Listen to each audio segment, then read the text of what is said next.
नमस्कार. काल माझ्या मैत्रिणीचा वाढदिवस होता. हे लक्षात येताच मी फोन उचलला आणि तिला फोन केला. शुभेच्छा दिल्या वाढदिवसाच्या. मग ती म्हणाली, "अगं तुझ्या लक्षात होतं?" "हो," म्हटलं, "माझ्या लक्षात होता वाढदिवस तुझा." तर हे ऐकूनच तिच्या चेहऱ्यावर एवढा आनंद आला. तिच्या चेहऱ्यावरची स्माईल बघून मला खूप छान वाटलं.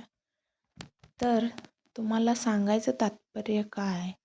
तर एखाद्या कॉलने किंवा एखाद्या मेसेजने आपल्या लक्षात असेल तर समोरच्याला विश केला.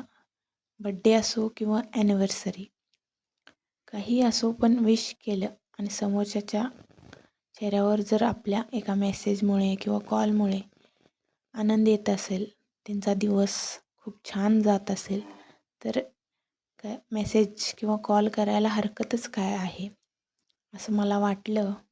आणि ह्या 4 गोष्टी तुमच्यासोबत मला शेअर करूशा वाटल्या म्हणून मी केल्या.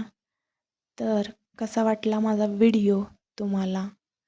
आवडला असेल तर लाईक, शेअर आणि सबस्क्राईब करा बरं का. भेटूया पुढच्या व्हिडिओत. Bye bye.